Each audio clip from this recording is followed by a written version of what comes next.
ጨለም ይላል ወይስ ብርሃን ነው? ጨለም ካለ ብርሃን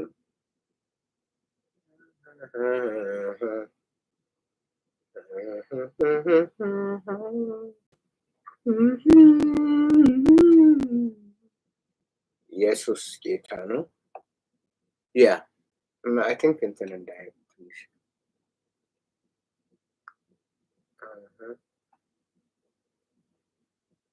ኦኬ እሺ ዩቲዩብ ያላችሁ እንኳን ደህና መጣችሁ።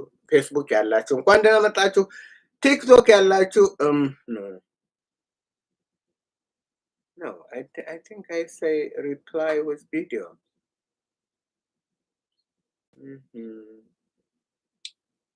እንዴት ነው የሚሆነው?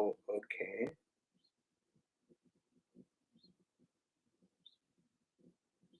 ሰላም ለሁላችሁ፣ እንዴት ናችሁ? ደህና ናችሁ? እግዚአብሔር ስሙ የተባረከ ይሁን። በጣም ደህና ነኝ።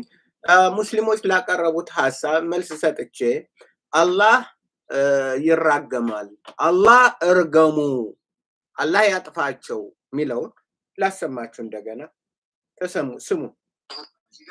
አይሁዶች አላህ ያጥፋቸው ነው እዚህ ጋር ለማለት የፈለገው እኛ አንድን ነው። ምክንያቱም 24 ሰዓትና ቁርአን ስንቀራ 7 ላይ በሏቸው ነው የሚለው። ሀሳቡ ራሱ ከከፈትከው ታገኘዋለህ። ቦታውን ክፈት ውስጥ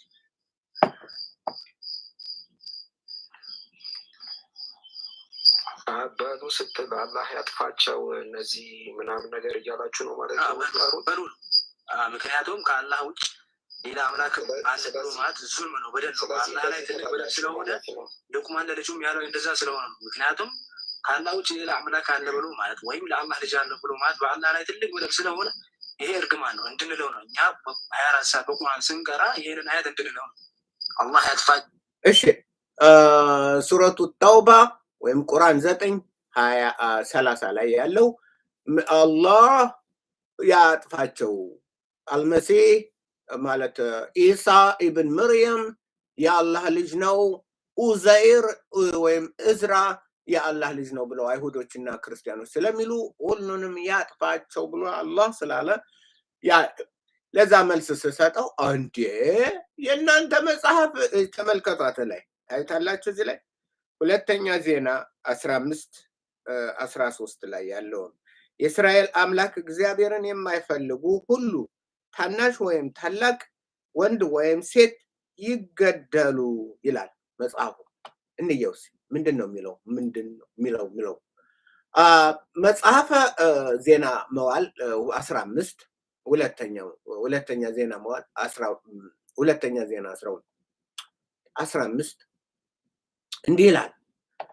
ከቁጥር 11 ከፍ ብቻ ሁሉን ማየት ጥሩ ነው።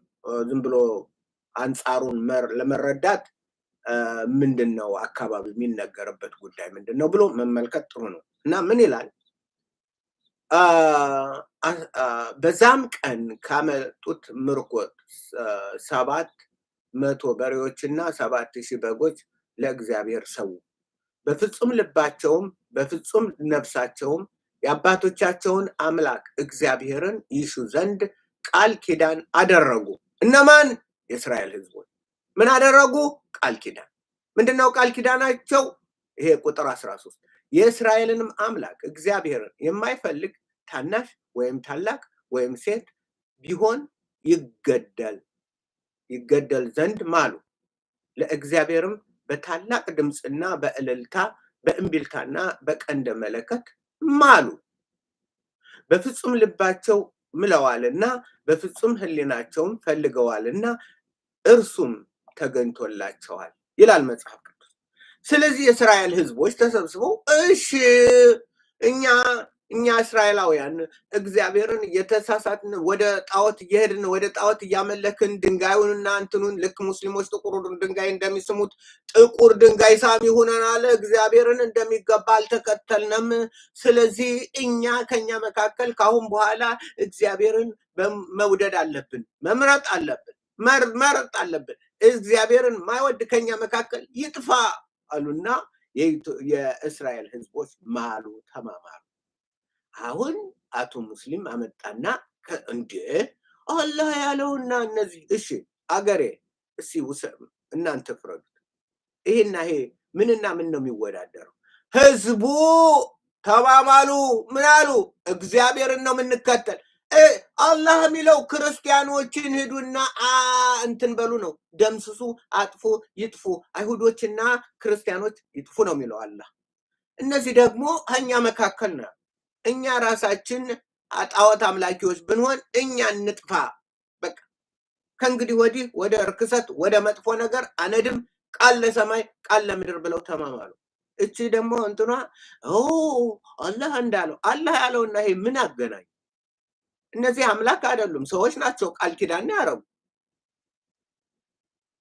ይሄ ጥቅስ መጥቀስ ሰይጣን ጥቅስ ሲጠቅስ እኮ በጣም የታወቀ ነው። ወደ ጌታ መጥቶ እንዲህ ተብሎ ተጽፏል፣ እንዲህ ተብሎ ተጽፏል፣ እንዲህ ተብሎ ተጽፏል፣ እንዲህ ተብሎ ተጽፏል። ያ ተጽፏል፣ ኢየሱስም ተጽፏል፣ ተጽፏል፣ የተጻፈው እንዲህ ብሎ ይመልስለት። እነዚህ ናቸው አይኑን ጨፍኖ በቃ ማንበብ መቻላቸው ነው የሚገርመው። ሙስሊሞቹ መጽሐፍ ቅዱስን ማንበብ መቻላቸው ይሄ ነው እንትን እንጂ የእግዚአብሔር ቃል እንትን አይልም። እዚህ ይሄንና ይሄን እንዴት ታወዳሩ? ኡዘይር ያላህ ልጅ ነው ስላሉ አይሁድን እየተረገሙ ናቸው ይጥፉ። ክርስቲያኖች ኢሳ ኢብን መርየም ያላህ ልጅ ነው ስላሉ ይጥፉ። እና አይሁዶችና አሁን ምንና ምን ነው የሚገናኙ? ጥቅስ ዝም ብለው ይፈልጉና ጥቅስ ጥቅስ በጥቅስ የጠፋ ህዝብ ቢኖር ሙስሊም ነው።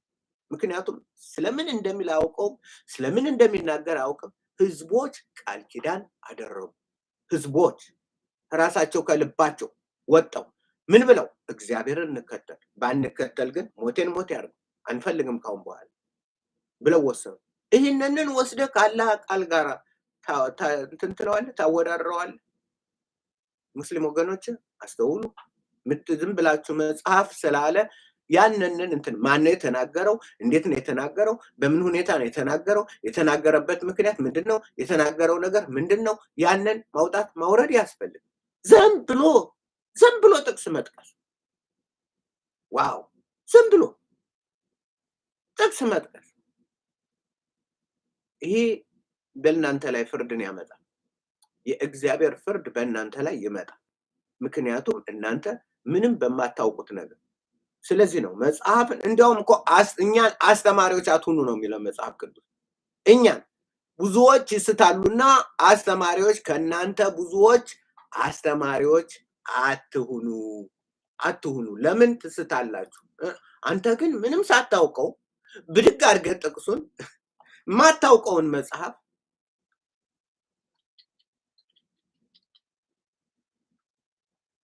ማታውቀውን መጽሐፍ እግዚአብሔርም እንዲህ ይላል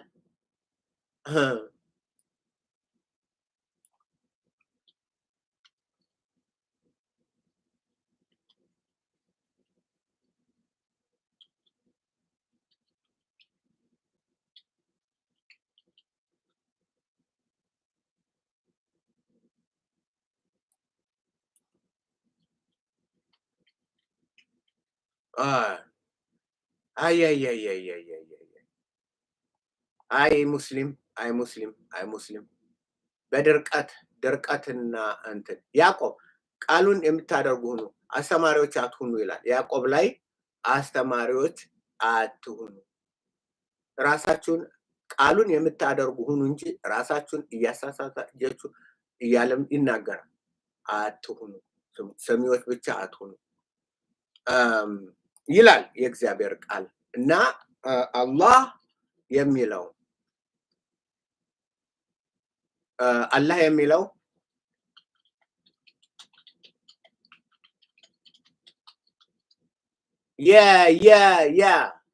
ሶስት አንድ ላይ የያዕቆብ መልእክት 3:1 ላይ ብዙዎቻችሁ አስተማሪዎች አትሁኑ፣ ምክንያቱም የበለጠውን እንትን ትቀበላላችሁ፣ ትስታላችሁ።